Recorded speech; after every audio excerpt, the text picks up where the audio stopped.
Independent director की definition अच्छे से पढ़ ली थी, डिक्लेरेशन पढ़ लिया था। डिक्लेरेशन बाय इंडिपेंडेंट डायरेक्टर, क्या बोलता है इंडिपेंडेंट डायरेक्टर, क्या डिक्लेरेशन देना है?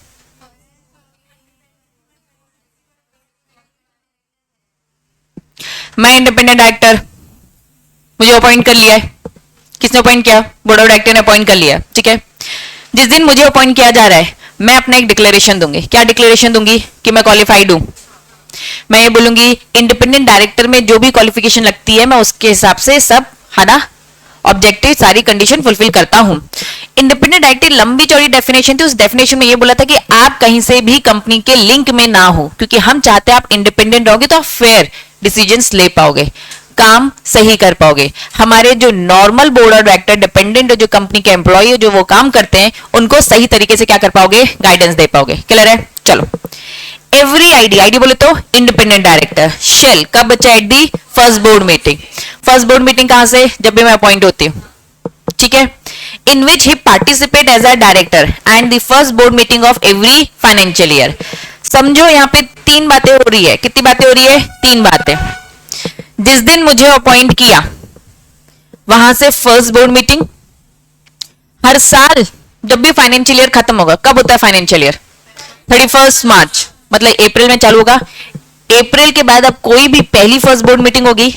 तीसरी चीज, अगर पूरे साल भर में कभी भी कोई चेंज आता है, मतलब मेरा रिलेटिव इस कंपनी में अचानक से काम करने लग जाता है, अभी तक नहीं कर रहा था, अब वो काम करने लग जाता है, तो मुझे ये बात बतानी पड़ेगी, ठीक है। तो मुझे कब कब बताना पड़ेगा? फर्स्ट बोर्ड मीटिंग जब भी मुझे अपॉइंट किया, फर्स्ट बोर्ड मीटिंग हर साल मुझे इन्फॉर्म करना पड़ेगा, और एनी चेंजेस जब भी चेंज आता है तो इन 3 बार मुझे बताना पड़ेगा, ठीक है। मैं आईटेक्स में इंडिपेंडेंट डायरेक्टर अपॉइंट हो रही हूँ, तो इन रॉकेट सर अभिषेक सर को क्या बोलूंगी कि कहीं से भी मैं रिलेटेड नहीं हूं, ठीक है। पूरा साल खत्म हो गया, नया साल चालू, फिर से बताना होगा। हर साल मुझे बात बतानी पड़ेगी। बच्चा ये तुम लोग क्यों पढ़ रहे हो? क्योंकि तुम्हें ये काम करवाना है, बीइंग अ सीएस तुम्हें ये सारे काम करवाना है कि भाई इंडिपेंडेंट डायरेक्टर तुम्हें बोर्ड मीटिंग में अपनी क्वालिफिकेशन बतानी पड़ेगी, आपको बताना पड़ेगा आपका कोई भी अब रिलेटिव नहीं है, ठीक है। चलिए, या फिर मैंने मई में एक मीटिंग हुई, मैंने बताया कि भाई मैं बिल्कुल क्या हूं? इंडिपेंडेंट हूं, कहीं से भी डिपेंडेंट नहीं हूं। मई में बताया। जून में मेरा एक रिलेटिव है जो इस आईटीएस कंपनी में क्या करने लगता है? काम करने लगता है। अब जब वो काम करने लगता है जून में, तो मुझे ये बात तुरंत बतानी पड़ेगी किसको? बच्चा डायरेक्टर्स को, कि नहीं अब मैं इंडिपेंडेंट नहीं रहा। फिर वो क्या करेंगे बच्चा? डिसीजन लेंगे। क्या डिसीजन लेंगे? मुझे ये इंडिपेंडेंट डायरेक्टर की नौकरी छोड़नी पड़ेगी, ठीक है। यही सारी बातें चलिए पढ़ लिया था ये तो वैसे लास्ट क्लास में। चलो फ्रेश टॉपिक यहां से चालू होता है। हाँ बेटा बोल। चलो ध्यान से, इंडिपेंडेंट डायरेक्टर नॉट एलिजिबल या फिर एलिजिबल, समझना। इन्होंने बोला भाई इंडिपेंडेंट डायरेक्टर को क्या दोगे? काम करने आ रहा है कि समाज सेवा करने आ रहा है? काम करने आ रहा है, पैसे देने पड़ेंगे, उसका रेम्यूनरेशन फीस देनी पड़ेगी। इन्होंने बोला भाई आपको ये नहीं देना है, कोई भी स्टॉक ऑप्शन नहीं देना है। What do you mean by stock option? Shares नहीं देने। भाई उसने काम किया, उसने मेहनत करी, उसे रेम्यूनरेशन, उसे सैलरी दो, उसे कोई भी स्टॉक ऑप्शन देना नहीं। तो क्या देना और क्या नहीं देना? इंडिपेंडेंट डायरेक्टर को क्या नहीं देना है? स्टॉक ऑप्शन नहीं देना है। चलिए एलिजिबल क्या देना है? मे रिसीव क्या बच्चा? रेम्यूनरेशन, रेम्यूनरेशन मिलेगा उसके काम का। क्या लिखा है? Reimbursement of the expense and commission. समझना, मान लो काम करते करते डायरेक्टर ने अपने पॉकेट से, कौन से डायरेक्टर की बात हो रही है? Independent director. रॉकेट सर अभिषेक सर डिपेंडेंट है, मैं यहाँ पे इंडिपेंडेंट डायरेक्टर हूं।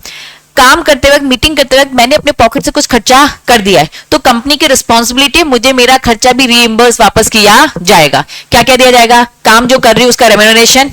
इनकेस काम करते करते कोई खर्चा किया, जरूरी नहीं है किया होगा तो रिटर्न कर देना। तीसरा, एज मे बी मेंबर जो अप्रूव्ड कर दे, रेम्यूनरेशन जो भी होगा वो डिसाइड करेंगे। क्लैरिटी है? चलिए, रेम्यूनरेशन से मतलब क्या है? एनी मनी और equivalent offer to any person for the service render by him, या फिर क्या लिखा है? परक्यूसिस मतलब क्या होती है? फैसिलिटीज। काइंड में देना, काइंड में देना मतलब फॉर एग्जांपल कंपनी की तरफ से मुझे क्वार्टर्स मिल रहे हैं, घर मिल रहा है, कार मिल रही है, तो ये सारी क्या होती है? फैसिलिटीज। परक्यूसिस मतलब क्या होती है बच्चा? फैसिलिटीज। तो रेम्यूनरेशन से मतलब क्या है? पैसा तो मिलेगा, मनी तो मिलेगा, और साथ में क्या मिल सकती है बच्चा? फैसिलिटीज भी मिल सकती है, जिसे टेक्निकली आप फैसिलिटीज नहीं बोलेंगे। बुक में क्या लिखा है? तो आप भी परक्यूसिस ही बोलेंगे। क्लैरिटी है बच्चा? चलिए बढ़ते हैं।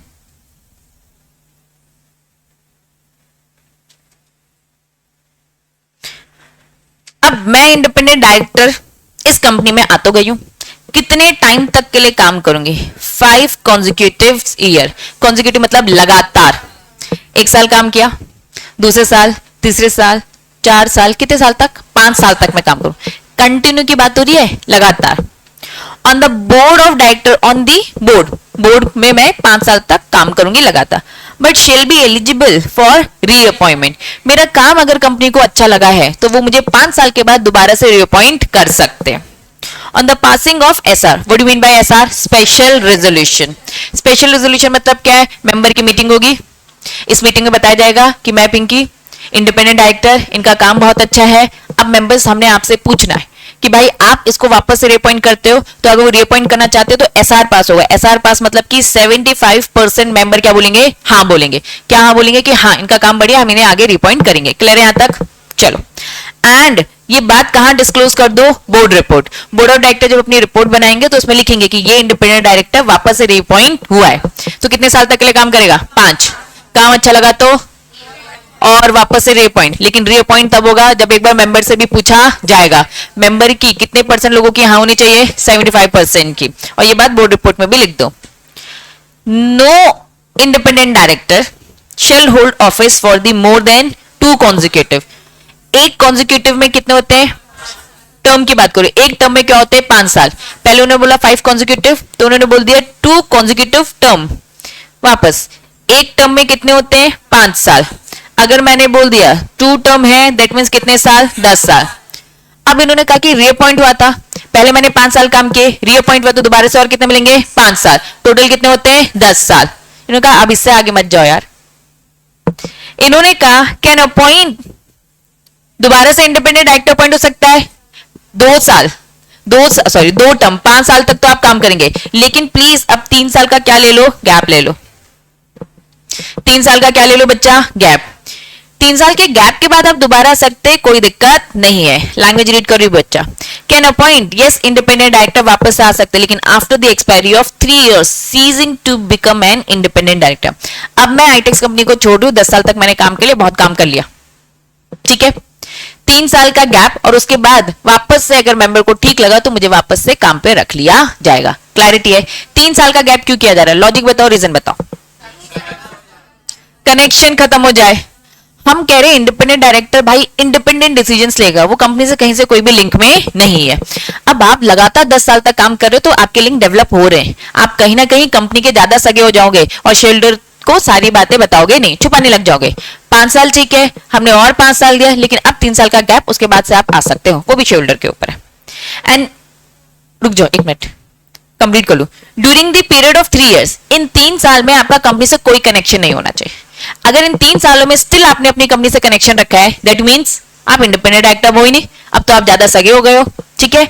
During the period of 3 years not eligible for the appointment और बी एसोसिएट, कहीं से कोई भी एसोसिएशन नहीं होना चाहिए in any other capacity, either directly या फिर इनडायरेक्टली।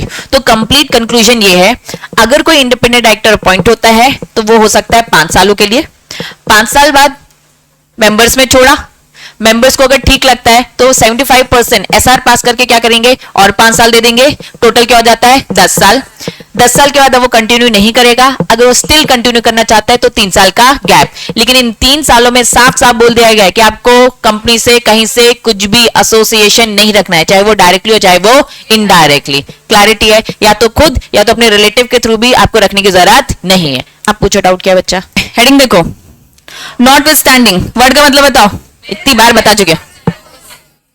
तो मैं किस पोजीशन में, मैं यहां किस पोजीशन में हूं? नॉटविथस्टैंडिंग। लग नहीं रहा है मुझे, बार बार बोलती हूँ जल्दी आना जल्दी आना, है ना, मेरी बातें हमेशा मानी जाएगी, मेरे अगेंस्ट कोई नहीं जाएगा। नालायक लोग सारे के सारे बच्चे अगेंस्ट जाते हैं। चलो आ जाओ। Notwithstanding anything contain in this act, act में जितनी भी बातें लिखी बच्चा उसके अगेंस्ट आप नहीं जा सकते, जितनी भी बातें लिखी आपको उसे फॉलो करना है। चलिए, इन्होंने बोला एक जो इंडिपेंडेंट डायरेक्टर है, मैंने ज्वाइनिंग करी है सितंबर से। मैंने ज्वाइनिंग कब से की बच्चा? सितंबर से, ठीक।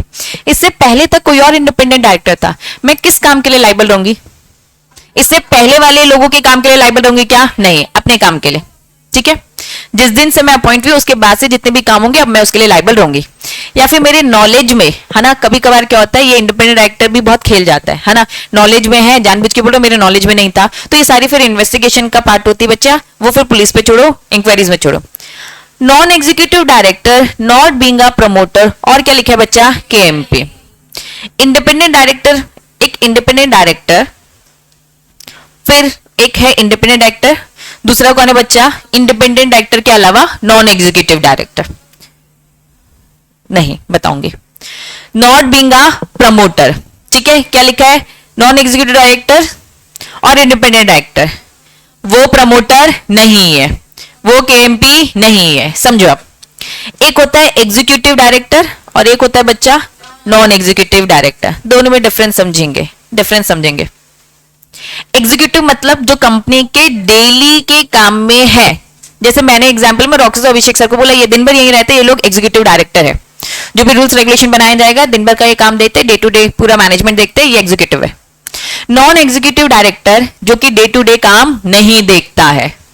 नॉन एग्जीक्यूटिव डायरेक्टर का टाइप है इंडिपेंडेंट डायरेक्टर, मतलब इंडिपेंडेंट डायरेक्टर के अलावा भी कोई एक डायरेक्टर हो सकता है जो कि नॉन एग्जीक्यूटिव है। चलिए एग्जांपल लेते, मैंने कहा चलो रॉकी सर को मैंने एग्जीक्यूटिव बना दिया, दिन भर डे टू डे देखते। अभिषेक सर को बोला मैंने, रॉकी सर क्या है, एग्जीक्यूटिव, अभिषेक सर को क्या बोला, नॉन एग्जीक्यूटिव। इन्होंने कहा मैं डे टू डे काम नहीं देखूंगा, मैं बस इंपॉर्टेंट चीज देखो, मैं कभी कभार आऊंगा, फुल टाइम नहीं दूंगा। एग्जीक्यूटिव होता है फुल टाइम, नॉन एग्जीक्यूटिव होता है पार्ट टाइम, पूरा टाइम नहीं देता है, पार्ट टाइम। इंडिपेंडेंट डायरेक्टर भी नॉन एग्जीक्यूटिव है, वो भी पार्ट टाइम ही है, लेकिन वो कभी कभार सिटिंग फीस देता है, वो कुछ स्पेशल केसेस को देखता है। मतलब मैं इंडिपेंडेंट डायरेक्टर, मैं भी नॉन एग्जीक्यूटिव हूं, और अभिषेक सर क्या है, वो कह रहे मैं डे टू डे काम को नहीं देखूंगा, वो नॉन एग्जीक्यूटिव डायरेक्टर है। तो नॉन एग्जीक्यूटिव डायरेक्टर का टाइप है इंडिपेंडेंट डायरेक्टर, मतलब इंडिपेंडेंट डायरेक्टर के अलावा भी बाकी नॉन एग्जीक्यूटिव डायरेक्टर हो सकता है, जिसे मैं बस बोलूंगी पार्ट टाइम डायरेक्टर। क्लैरिटी है, एग्जीक्यूटिव दिन भर, नॉन एग्जीक्यूटिव पार्ट टाइम। अब इसके अंदर अलग अलग हो सकते हैं, मैंने बोल दिया कि मैं तो इंडिपेंडेंट हूं, अभिषेक सर ने बोला नहीं यार मैं डेली काम नहीं देखूंगा, है वो डायरेक्टर लेकिन पार्ट टाइम है, जिन्हें हम क्या बोलेंगे, नॉन एग्जीक्यूटिव। दोनों में डिफरेंस क्या है, नॉन एग्जीक्यूटिव एक वाइडर कैटेगरी है और इंडिपेंडेंट डायरेक्टर उसका एक छोटा सा पार्ट है। और भी लोग हो सकते हैं ना XYZ कि नहीं हम पार्ट टाइम काम करेंगे, पार्ट टाइम काम करेंगे, पूरा दिन भर नहीं देखेंगे, कुछ एक स्पेशल केसेस देखेंगे। क्लियर है, चलिए इन्होंने बोला लाइबल रहेंगे ओनली फॉर दोज ऑफेंस, उन्हीं ऑफेंस, ऑफेंस मतलब अपराध, गलत काम, हम उसी ऑफेंस के लिए लाइबल हैं which had occur with in his knowledge, जो उनके नॉलेज में थी जब उन्होंने काम ज्वाइन किया, उसके बाद जितने काम है जो उनके नॉलेज में, उसके लिए वो लाइबल रहेंगे, उसके अलावा किसी और चीज के लिए वो लाइबल नहीं रहेंगे। अब जितनी भी बातें मैंने शॉर्ट में बताई है, अब थोड़ा बुक में जाएंगे। सबसे पहले मैंने क्या बताया आपको, इंडिपेंडेंट डायरेक्टर क्या देगा, डिक्लेरेशन। कब कब डिक्लेरेशन देगा, जब भी वो ज्वाइन होता है, पहली बोर्ड मीटिंग, हर साल की जो पहली बोर्ड मीटिंग होगी, और उसके अलावा कभी भी कुछ भी वो सर्कमस्टांसेस इवेंट आता है, जब भी आपका कनेक्शन निकल आता है, तब आपको तुरंत मीटिंग बुलाकर, मुझे तुरंत मीटिंग बुलानी पड़ेगी आईटेक्स में, रॉकी साहब अभिषेक सर तुरंत आइए, मुझे बताना है कि अब मैं इंडिपेंडेंट नहीं रही। ये तो कभी भी हो सकता है। अगर ये नहीं हुआ है तो आपको हर साल बताते रहना पड़ेगा, नहीं मैं डिपेंडेंट नहीं हूं, मैं इंडिपेंडेंट ही हूं स्टिल। क्लियर है, चलिए फिर मैंने आपको क्या बताया, इंडिपेंडेंट डायरेक्टर को क्या नहीं देना है, स्टॉक ऑप्शन नहीं देना है, शेयर्स नहीं देना है, रादर आपको उनको क्या देना है, रेम्यूनरेशन। अगर कोई खर्चा वो करता है तो प्लीज उसका पैसा भी रिटर्न करने का। रेम्यूनरेशन कैसे क्या डिसाइड होगा, जैसा शेयर होल्डर हाँ बोल दे। रेम्यूनरेशन से मतलब मनी भी है, और इसके अलावा परचेजेस मतलब वो सारी फैसिलिटीज। मीनिंग बताने के लिए मैंने आपको फैसिलिटीज बताया है, लेकिन प्लीज एग्जाम में परचेजेस वर्ड यूज करोगे, ज्यादा स्टैंडर्डाइज आंसर होगा। चलिए कितने साल तक ये इंडिपेंडेंट डायरेक्टर काम करेगा, 5 साल तक। रीअपॉइंटमेंट हो सकता है, हाँ SR पास करना पड़ेगा, शेल्डर से पूछना पड़ेगा। अब 10 साल के लिए हो गया क्या, 10 साल के बाद दोबारा से SR पास करके क्या मैं 15 साल के लिए कर सकती हूँ, नहीं। इन्होंने कहा बिल्कुल नहीं, आपको गैप लेना पड़ेगा, कितने साल का, 3 साल का, ठीक है। लेकिन याद रखना इन 3 साल में कहीं से कुछ भी एसोसिएशन नहीं होना चाहिए, ना डायरेक्टली ना इनडायरेक्टली। फिर हमने पढ़ा कि भाई जो उनके नॉलेज में है उसी के लिए वो लाइबल रहेगा, इसके अलावा किसी के लिए वो लाइबल नहीं रहेगा। क्लैरिटी है, हाँ बेटा। अभी मैंने क्या पढ़ाया आपको, डिक्लेरेशन बाय इंडिपेंडेंट डायरेक्टर, क्या समझ में है इसमें, कब कब, फर्स्ट बोर्ड मीटिंग जब भी अपॉइंट होते हैं, हर साल की पहली बोर्ड मीटिंग, और जब भी वो सिचुएशन आएंगे। चलिए 1 अक्टूबर 2018 को क्या लिखा है, टॉप लिस्टेड कंपनी, पूरी इंडिया में जितनी भी लिस्टेड कंपनी है उसमें से टॉप 5 की बात हो रही है। कैसे पता चलेगा टॉप 5 है? मार्केट कैपिटलाइजेशन, मार्केट में उनके शेयर का वैल्यूएशन किया जाएगा और उस वैल्यूएशन के हिसाब से जो टॉप 500 कंपनीज होगी उनको साफ साफ बोल दिया भाई तुमको क्या करवाना पड़ेगा, अपने डायरेक्टर और ऑफिसर का इंश्योरेंस करवाना पड़ेगा। किसी भी कंपनी को ऊपर पहुंचाने में बहुत बड़ा हाथ उनके डायरेक्टर, उनके ऑफिसर, उनके एम्प्लॉइज का होता है। तो इन एम्प्लॉइज को मोटिवेट करना चाहते हैं, हम नहीं खोना चाहते ऐसे एम्प्लॉइज को, इसीलिए इनका क्या करवाना पड़ता है? इंश्योरेंस। चलिए नॉमिनी डायरेक्टर पढ़ चुके। नेक्स्ट क्या लिखा है? रेम्यूनरेशन। अभी मैंने शॉर्ट नोट्स में से पढ़ा है। रेम्यूनरेशन में क्या क्या मिलेगा? स्टॉक ऑप्शन नहीं मिलना है, पैसा मिलेगा रेम्यूनरेशन में, जिसमें मनी और परक्यूसिस मिलेगा। इसके बाद रीइंबर्स हो जाएगा आपने जो भी खर्चा कर रखा है। इंडिपेंडेंट डायरेक्टर को नहीं दिया जाएगा क्या? Stock option. He may receive remuneration, उन्हें क्या मिल सकता है बच्चा? रेम्यूनरेशन। ठीक है, साथ में क्या मिलेगा? Reimbursement of the expense incurred for the participation in the board and other meeting and the profit related commission as may be approve by the member. तीन चीजें, पहला रेम्यूनरेशन, दूसरा रीइंबर्समेंट, तीसरा प्रॉफिट का भी एक पार्ट मिल सकता है जैसा मेंबर बोले। प्रॉफिट का एक परसेंटेज डिसाइड कर दिया जाएगा कि भैया ये इतना परसेंट तुम्हारा होता है, लेकिन जो मेंबर बोलेंगे उस मेंबर के हिसाब से डिसाइड होगा। क्लियर है यहां तक?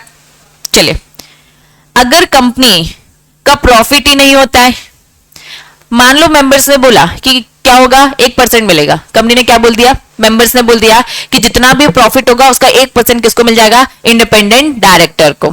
अगर मान लो कंपनी का प्रॉफिट नहीं होता है या फिर प्रॉफिट क्या होता है बच्चा? इनएडुकेट होता है, तो इंडिपेंडेंट डायरेक्टर में रिसीव रेम्यूनरेशन जो दे रखा है शेड्यूल 5 में। शेड्यूल 5 डिटेल में पढ़ेंगे, लोड नहीं लेने का। अभी बस क्या समझना कि अगर प्रॉफिट कम हुआ है या फिर प्रॉफिट नहीं हुआ है तो शेड्यूल 5 में जैसा बोर्ड रखा है वैसा हम कैलकुलेट कर कर अपने इंडिपेंडेंट डायरेक्टर को रेम्यूनरेशन दे देंगे प्रॉफिट के फॉर्म में। क्लैरिटी है? प्रॉफिट हुआ है तो जो परसेंटेज डिसाइड होगा। ठीक है, मैंने एग्जांपल में कितना लिया? 8%। अगर नहीं है तो शेड्यूल 5 का एक पूरा का पूरा सिस्टम है, मैनेजमेंट है, हम पढ़ेंगे। होता क्या है बच्चा, और भी डायरेक्टर को सैलरी देनी है क्या? बस एक ही को देनी है इंडिपेंडेंट डायरेक्टर? नहीं, रॉकेट सर, अभिषेक सर, मैं इंडिपेंडेंट और वो लोग, उन सबको सैलरी देनी है। तो सैलरी देने का एक परसेंटेज होता है। अब एक लॉजिक मैं आपको बता रही हूँ, शेयर होल्डर के सारे पैसे किसके हाथ पर है? Board of director. Board of director पैसे का डिसाइड करते हैं कहां इन्वेस्टमेंट करना है, कहां कौन सा खर्चे करने हैं। अग्री? वो अपने आप को मनचाही सैलरी दे सकते हैं? पैसा तो उनके हाथ में, मनचाही सैलरी दे सकते हैं। कंपनीज एक्ट आगे आता है और बोलता है नहीं हो सकता ये। तो एक परसेंटेज डिसाइड कर रखा है, आगे चल के डिटेल में पढ़ेंगे। दैट वाज सारे के सारे, बता रही मैं वापस, सारे के सारे directors, MD, executive, non executive, dependent, independent, सारे डायरेक्टर को मिलाकर क्या बोला है भाई? 11% से ज्यादा मत लेना। इनका बस चले तो 90% ले लेना सैलरी, हम बहुत काम करते हैं, हमने ये कमाया है, हम पूरा रखेंगे, है ना? तो ऐसा होने देंगे नहीं, 11% से ज्यादा नहीं लेने देंगे जितना भी प्रॉफिट होता है उसका। लेकिन ये लोग लेना तो चाहते हैं, तो उन्होंने कहा ठीक है मेंबर से पूछ लो, मेंबर से पूछो, एसआर पास करो। मेंबर हाँ बोलेंगे तो ज्यादा ले लेना। और क्या लगता है मेंबर हाँ बोलेंगे? किसका पैसा? मेंबर का पैसा। मेंबर बोलेंगे भाई इतनी सैलरी क्यों ले रहे हो, काम बताओ, काम अच्छा किया है तो फिर दे भी सकते, काम अच्छा नहीं किया तो नहीं देंगे। तो 11% मैक्सिमम लिमिट है। क्या ये एक्सीड हो सकती है? हाँ, अगर मेंबर्स बोलेंगे, मतलब मेंबर एसआर पास गए। एसआर पास करना मतलब क्या? 75 मेंबर हाँ बोलेंगे। मान लो डायरेक्टर ने पुटिया लिया 50% शेयर होल्डर को कि अरे यार रेम्यूनरेशन बढ़ा दो यार हमारा, तो भैया 50% से काम चलने वाला है क्या? नहीं, 75 लोगों को पुटियाना पड़ेगा तब जाकर बात बनेगी। ठीक है, तो जनरल रूल क्या है? 11। एक्सीड हो सकता है हाँ, लेकिन इसकी बहुत डिटेलिंग होती है, ये डिटेलिंग आगे इन्हीं चैप्टर्स में हम पढ़ेंगे। क्लैरिटी है? चलिए, नहीं ले सकते 11% से ज्यादा। किसने बताया कितना लेते? वापस आएंगे। अभी मैंने क्या पढ़ाया? रेम्यूनरेशन। क्या क्या मिलेगा? सैलरी मिलेगी, रेम्यूनरेशन मिलेगा, रिइंबर्समेंट मिलेगा और प्रॉफिट का एक पार्ट जैसा मेंबर्स बोले। लेकिन अगर प्रॉफिट नहीं हुआ है या फिर कम हुआ है तो फिर शेड्यूल 5 डिटेल में पढ़ेंगे पूरी कैलकुलेशन के साथ। क्या लिखा है बॉक्स में? एग्जेम्पशन। एग्जेम्पशन मतलब छूट। एग्जेम्पशन मतलब छूट। क्या होती है सेक्शन 8 कंपनी? एनजीओज बोल सकती हूँ, एनपीओ बोल सकती हूँ, नॉन प्रॉफिट वाली कंपनीज। इन्होंने बोल दिया एमसीए, एमसीए का full form ministry of corporate affair. साफ साफ हमारी गवर्नमेंट ने, एमसीए मतलब हमारी गवर्नमेंट ने, सरकार ने छूट दे दी है किसको? सेक्शन 8 कंपनी को। किससे छूट दे रखी है? क्या बस इसी को दे रखी है? नहीं। IFSC full form international finance service centre. अगर कोई पब्लिक कंपनी है जो इंडिया के बाहर इंटरनेशनल फाइनेंस सर्विस दे रही है, सेक्शन 8 कंपनी को बोला तुम में हम रूल्स रेगुलेशन कम लगाएंगे। क्यों? क्योंकि तुम समाज सेवा कर रहे हो। इंटरनेशनल फाइनेंस कंपनी को बोला भाई तुम इंडिया को रिप्रेजेंट करो इंटरनेशनल लेवल में, हमारे देश में आएगी फॉरेन करेंसी। तो दोनों को मोटिवेट किया जा रहा है इंडियन गवर्नमेंट के द्वारा। तो बोला भाई तुम लोग अपना काम देखो, तुम्हें फॉर्मेलिटीज थोड़ी सी कम।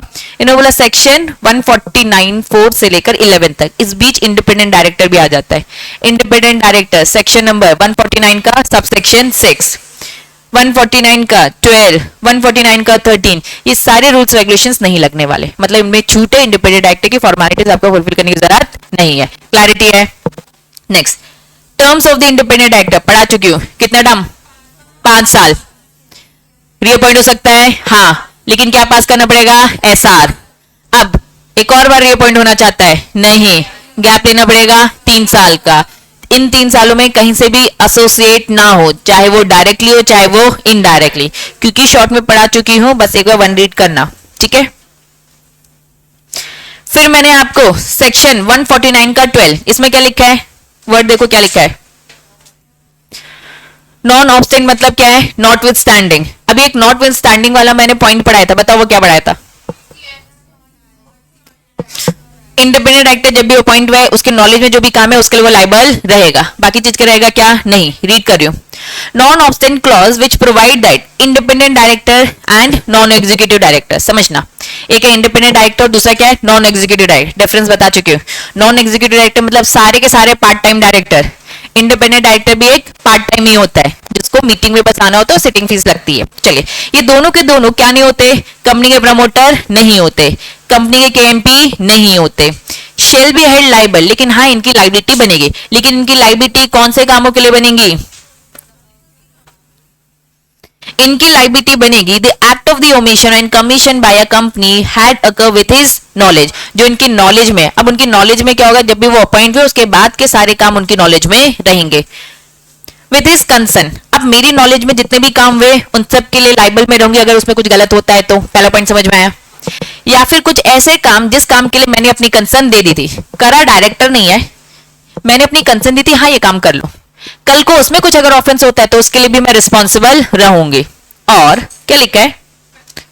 कन्विंस और where he had not act diligently, मैंने खुद से ये काम नहीं किया है, लेकिन ये काम मैंने किसी से करवाया है, उन सारे कामों के लिए मैं रिस्पॉन्सिबल हूं। उन कामों के लिए मैं रिस्पॉन्सिबल जो मेरे नॉलेज में है, जिसके लिए मैंने हाँ बोल दी थी, या फिर मैंने वो काम खुद नहीं किया, किसी और के थ्रू करवाया है, उन सारे गलत कामों के लिए मैं हमेशा रिस्पॉन्सिबल होंगे। क्लैरिटी है? चलिए, एक केस दे रखा है बच्चा, रिजर्व बैंक ऑफ इंडिया का एक केस है, कुछ नहीं, शॉर्ट में बता रही हूं। कंपनी के बुक्स ऑफ अकाउंट को चेक करने आया, आरबीआई इंस्पेक्शन वगैरह हो रहा था, ठीक है। एब्सोल्युटली नो एविडेंस, उस बुक्स ऑफ अकाउंट में कुछ फॉल्ट लगा, ठीक है। इंडिपेंडेंट डायरेक्टर ने बोला मैं तो उस टाइम पे था ही नहीं जब ये फॉल्ट हुआ, जब ये ऑफेंस हुआ, तो क्या इंडिपेंडेंट डायरेक्टर उसके लिए रिस्पॉन्सिबल रहेगा क्या? नहीं। मान लो ये फॉल्ट हुआ था जनवरी में, मैंने ज्वाइनिंग कब करी? सितंबर में, तो क्या मैं लाइबल रहूंगी क्या? नहीं। मैं उन कामों के लिए लाइबल हूं मेरी ज्वाइनिंग के बाद जो मेरे नॉलेज में है, जिसके लिए मेरी कंसर्न थी, जो काम मैंने किसी और के थ्रू करवाया। नो एविडेंस अवेलेबल, एक्चुअल में एक लिस्ट बनाई गई, लिस्ट में डिफॉल्टर्स की लिस्ट बना के रखी थी, ठीक है। इन्वेस्टिगेशन हुआ, डिफॉल्टर की लिस्ट में इंडिपेंडेंट डायरेक्टर भी थे और डायरेक्टर भी थे कि आपने बुक्स ऑफ अकाउंट गलत बनाए हैं, अब आप यहाँ पे फंसते हो। इंडिपेंडेंट डायरेक्टर अपनी बातें रखता है और अपनी बातें रखता है एज पर सेक्शन 149 के 12 के हिसाब से, और साफ साफ बोलता है कि भाई मुझसे कोई गलती हुई नहीं है, क्योंकि उस टाइम पर मैं तो इंडिपेंडेंट डायरेक्टर था ही नहीं। तो यस, उसके खिलाफ कोई एविडेंसेस नहीं मिला, तो उसका नाम फिर लिस्ट से हटा दिया। कौन सी लिस्ट से? डिफॉल्टर के लिस्ट से। Absolutely no evidence available to declare petitioner as a wilful defaulter, petitioner was disclassified from the list of wilful defaulters. वो पूरा पैराग्राफ आपको इतनी डिटेलिंग में यही सारी चीजें बता रहे जो मैंने आपको शॉर्ट में बता दिया। क्लियर है? चलिए, नीचे 149 का सबसेक्शन 3 आप ही 13 आप ही पढ़ेंगे, मैं नहीं पढ़ाने वाली। प्रश्न मिल गया बेटा जो तुम ढूंढ रही थी? पढ़ो। 149 का सबसेक्शन 13 क्या बोलता है? ये इंडिपेंडेंट डायरेक्टर कभी भी रिटायर नहीं होगा रोटेशन से। अब मेरी बात समझना, रॉकी सर, अभिषेक सर नॉर्मल डायरेक्टर है, हर साल रिटायर होंगे, हर साल। कहां पर? एजीएम में। याद करो, ऑर्डिनरी बिजनेसेस। काम अच्छा लगा है तो रीअपॉइंट। तो तुम्हें फिर लगेगा यार ये मुकेश अंबानी बार बार रीअपॉइंट हो जाता है यार, काम अच्छा है तो, ठीक है। लेकिन इंडिपेंडेंट डायरेक्टर क्या ये हर साल रिटायर हो रहा है? कितने साल थे? 5 साल बाद रिटायर होगा, मतलब रीअपॉइंटमेंट कब होगा? 5 साल के बाद। लेकिन रॉकी सर, अभिषेक सर हर साल रिटायर होंगे। रिटायर एज से नहीं हो रहे हैं कि 60 साल के हो गए चलो रिटायर। भैया ये कोई सरकारी नौकरी नहीं है, इन्होंने क्या बोल दिया है? रिटायरमेंट किया जा रहा है ताकि रोटेशन हो जाए। एक ही गद्दी में बैठे बैठे, है ना, सीट को, अरे यार ये नहीं था मतलब, तोड़ दोगे मेरा मतलब था, है ना, सीट आपकी, गद्दी आपकी टूट जाएगी, रोटेट होते जाओ, ठीक है। एक्चुअल में लॉजिक बस सिंपल है, नालायक है हमारी प्रशंसा, ठीक है। लॉजिक बस ये है कि डायरेक्टर को हटाओ और मेंबर से पूछो काम अच्छा है वापस रखो, हट तो जाएगा नाम के लिए। डायरेक्टर को डर बना रहेगा, है ना, कि भाई काम अच्छा नहीं लगेगा तो हटा देंगे। मेरा रिटायरमेंट अगले एजीएम में तो तय है, इस साल मैं अपॉइंट होगी डायरेक्टर, नॉर्मल डायरेक्टर, अगले साल मुझे हटा दिया जाएगा तो मैं काम अच्छा करूंगी। फॉर एग्जाम्पल बच्चा नेता नगरी में आ जाओ, पॉलिटिक्स में आ जाओ, 5 साल के लिए सरकार रहती है, डर के मारे काम अच्छा कर रहे होते हैं। कब करते? पूरे 5 साल आखिरी में। अगर उन्हें डर होगा हर साल निकलने का तो पूरे साल काम करेंगे अच्छे से कि भाई काम अच्छा करो, निकाला जा सकता है। शिवराज सिंह चौहान की बात करते हैं, चलो, है ना, काम अच्छा नहीं है तो निकाल दिया जाएगा, लेकिन फिर से आगे भाई निकालने के बाद भी क्या ही करे, मालूम है ना, सरकार गिर गई थी, ठीक है। तो बच्चा 5 साल में जागते बहुत लेट हो जाता है, ठीक है, हर साल निकलना चाहिए। तो इसीलिए कंपनीज लॉ बोलता है, ध्यान दो, डायरेक्टर को बोला भाई पूरे साल भर काम अच्छा कर, काम अच्छा होगा, वापस से इलेक्शन होंगे, वापस से आपको खड़ा कर दिया जाएगा। काम नहीं ठीक तो टाटा बाय बाय, ठीक है। चलो, तो इंडिपेंडेंट डायरेक्टर इस पोजीशन में नहीं आता, उसको बोला भाई तू तो वैसे ही बाहर का आदमी है, तू 5 साल तक तो रहे, कंपनी को समझ, ठीक है, और 5 साल बाद फिर से 5 साल आ सकता है, फिर उसके बाद दोबारा से 5 साल, 3 साल का गैप। चलिए, declaration by the board that there is the opinion independent director satisfied the condition of the act. Company, देखो दो चीजें, मैं इंडिपेंडेंट डायरेक्टर अपॉइंटेड हूं तो मैंने डिक्लेरेशन दिया, कंपनी भी चेक करेगी, कंपनी में बैठा सीएस भी चेक करेगा कि हाँ ये इंडिपेंडेंट डायरेक्टर एकदम सच बोल रहा है, वो क्वालिफाइड है। क्लियर है बच्चा? तो कंपनी भी डिक्लेरेशन देगी। अब यहाँ पे आपको एक लिस्ट दिख रही है बच्चा, क्या लिखा है? इंडिपेंडेंट डायरेक्टर की रिक्वायरमेंट, सब रिपीट है, जो कुछ भी पढ़ा फटाफट। पहला पॉइंट क्या बोलता है? अगर आपकी कोई एक लिस्टेड कंपनी है तो आपकी लिस्टेड कंपनी में 1/3 डायरेक्टर इंडिपेंडेंट होने चाहिए। चलिए 1/3 समझते। आईटीएस कंपनी का एग्जांपल, कितने डायरेक्टर है? 1/3। बताओ 1/3 कितना होता है? मतलब मेरी कंपनी में डायरेक्टर 3 है, इस 3 का 1/3 अगर मैंने निकाला, एक डायरेक्टर तो क्या होना चाहिए? इंडिपेंडेंट। अभी बनाया ना मैंने अपने एग्जांपल में अपने आप को इंडिपेंडेंट, तो मैं इंडिपेंडेंट हूं, ठीक है। वैसे कोई इंडिपेंडेंट नहीं हूं, मैं भी डिपेंडेंट हूं, एग्जांपल बता रही हूं, ठीक है। तो लिस्टेड कंपनी बोले जितने भी डायरेक्टर है उसका 1/3 तो आपका इंडिपेंडेंट होना चाहिए। चलिए 12 डायरेक्टर है, कितने? कितना? 4 डायरेक्टर क्या होने चाहिए? इंडिपेंडेंट। 12 में से 4 इंडिपेंडेंट, रिमेनिंग 8 जो होते हैं वो डिपेंडेंट चलेंगे। चलिए 15 डायरेक्टर, अब मुझे बताओ। चलिए 16 डायरेक्टर, क्यों 6? अच्छा डिवाइड करने में आता कितना ये तो बताओ।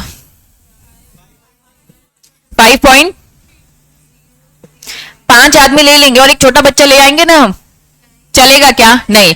पॉइंट के बाद जितना भी कुछ आएगा 1 2 3 4 उन्होंने कहा एक आदमी कंसीडर कर लेना, ठीक है। रिकी को ले आऊंगी मैं, ठीक है। चलो ध्यान देंगे, पहले समझ में आ गया?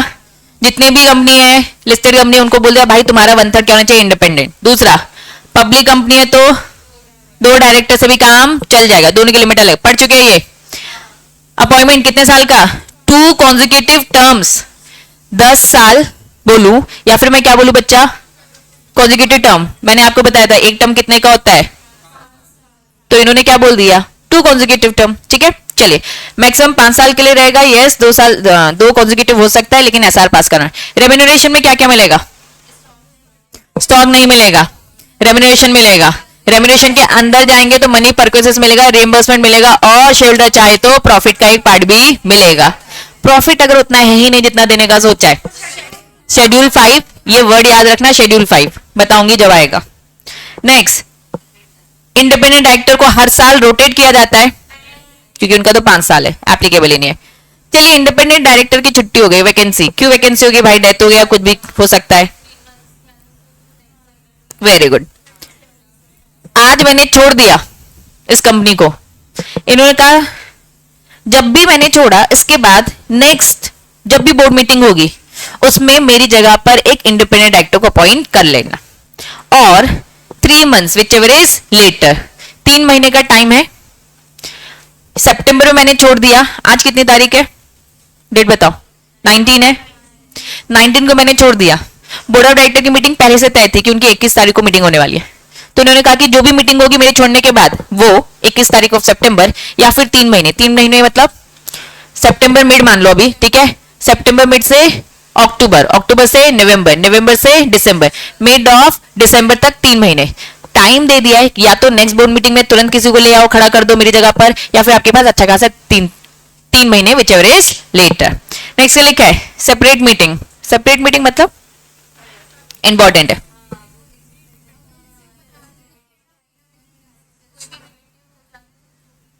नहीं नहीं नहीं नहीं, कहीं और चले गए।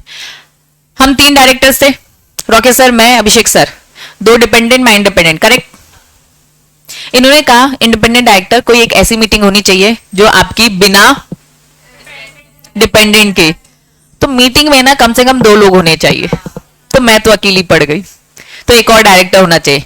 मान लो कंपनी में 12 डायरेक्टर है, 1/3 इंडिपेंडेंट कितना होगा? टोटल 12 हैं, 8 लोग डिपेंडेंट है और 4 लोग क्या है? इंडिपेंडेंट। उन्होंने बोला 4 लोग अलग से मीटिंग कर कर उन 8 की बुराई कर सकते हैं, ठीक है। इस मीटिंग में वो 8 लोग बैठने वाले नहीं है। मजाक करो, बुराई नहीं, मतलब कि आपको अलग से अपनी भी एक मीटिंग करनी चाहिए। रीड करिए, independent director of the company shell hold at least 1 meeting. साल भर में भैया अपनी एक मीटिंग कर लो जिसमें without the attendance of the, ये नॉन इंडिपेंडेंट को क्या मैं डिपेंडेंट बोल सकती हूँ? लॉ को आदत होती है आड़ा टेढ़ा बोलने की, तो हम सीधा सीधा बोल दे नॉन इंडिपेंडेंट मतलब डिपेंडेंट। एक ऐसी मीटिंग करो जिसमें डिपेंडेंट डायरेक्टर ना हो ताकि आप उसकी चुगली कर सको, ठीक है। चलो क्लियर है बच्चा? हेडिंग देखो क्या लिखा है, presence of independent director in committee. ये अलग अलग कमिटी दिख रही है, इन कमिटी के बारे में नेक्स्ट क्लास में पढ़ेंगे क्योंकि मैंने टाइम देख लिया है, ठीक है। चलो आज की सभा यहाँ पे समाप्त।